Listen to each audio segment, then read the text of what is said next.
Ouais.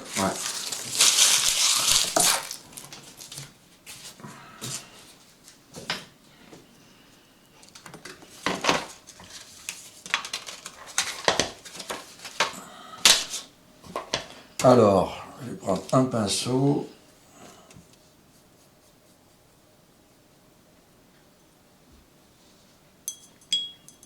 J'essaie d'avoir mon ton, le ton que je veux. Voilà. Ça va être rapide, hein, parce que tu sais, quand tu fais... Voilà.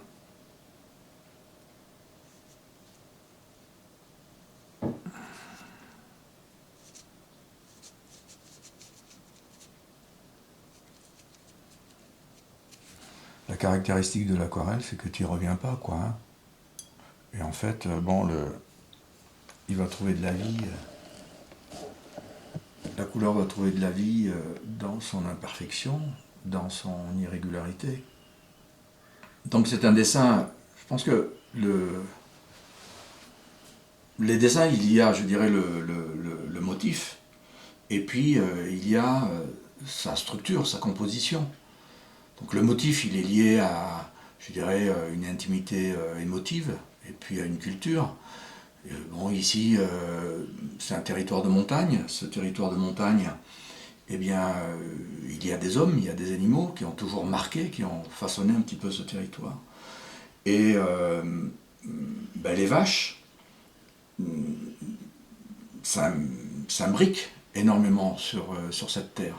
Et ces vaches noires, qui sont des vaches hérins, étaient des vaches de montagne qui avaient certainement un petit potentiel laitier, mais qui étaient rustiques et qui étaient associés au territoire. Et que les hommes ont utilisé, ont vécu en proximité et ont aimé. Aujourd'hui, ces vaches, il y a quelques passionnés qui travaillent dessus. Et bon, elles restent un élément de patrimoine fort. Sur le point de vue, au point de vue, je dirais, de l'image, de la figuration, de la représentation, pour moi, ça parle énormément. Ce sont des animaux qui bon, sont puissantes, sont des animaux puissants, sont des animaux bon, qui sont noirs, donc qui expliquent le travail en noir et blanc. C'est un travail de dessin, principalement, c'est pas un travail de peinture.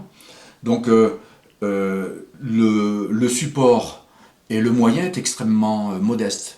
Et c'est ce que j'aime bien, c'est-à-dire travailler avec peu de moyens. Une feuille de papier, un crayon. Un crayon qu'on appelle un crayon à papier, qui est aussi bon, une mine de la mine de plomb. Bon, voilà. Et essayer d'arriver et de ressortir et de trouver, de redonner la masse et la puissance, mais dans le noir et blanc, donc une figuration, et puis essayer de rechercher un petit peu de lumière, un petit peu de volume. Donc c'est un exercice de dessin principalement, hein, qui peut ensuite progresser et puis passer à la couleur. Donc à ce moment-là, je vais utiliser l'aquarelle et puis éventuellement sur d'une petite aquarelle.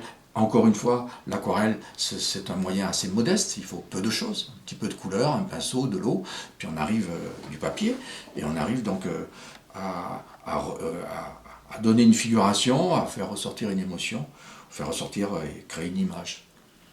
Alors éventuellement après, eh bien, de cette aquarelle, eh bien, la couleur étant, le dessin ayant été porté, la couleur ayant été portée, ben on peut peut-être travailler sur d'autres supports un petit peu plus complexes, un petit peu plus peut-être prestigieux, comme l'huile par exemple. Et les outils, c'est donc de ce dessin? Ben, les outils, voilà, cette boîte de crayons, hein, qui part d'un crayon très sec, avec un trait qui n'est pas du tout foncé, hein, on va voir là, donc un trait jusque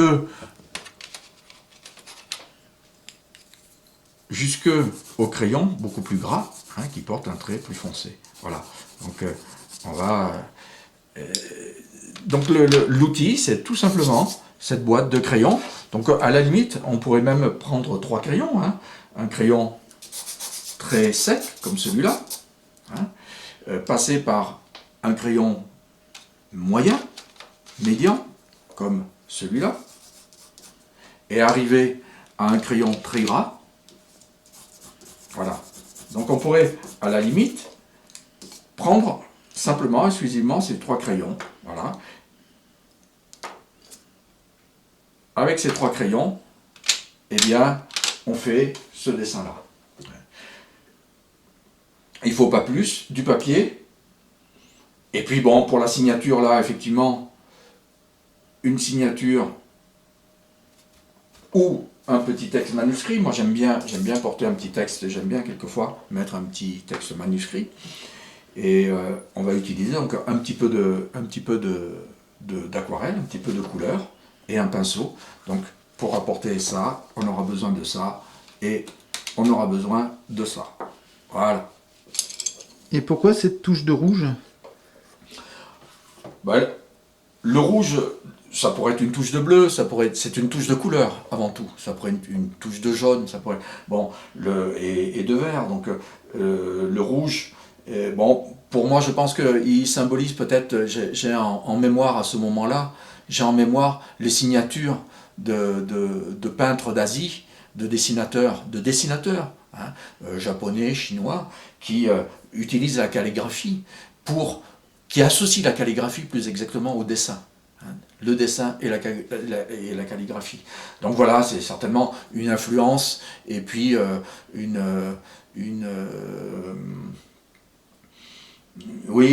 influence inconsciente, hein, de ces artistes qui travaillent depuis des millénaires avec de l'encre. Hein, on pourrait rajouter un petit peu d'encre.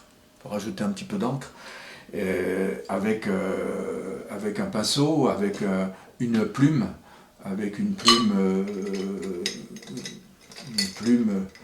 comme ça, par exemple, hein, et qui va permettre la signature et qui va donc, c'est un apport esthétique, le rouge et le noir, figuratif, et puis un apport culturel, je pense, bon, de ces influences anciennes, hein, de ces dessinateurs que j'admire beaucoup.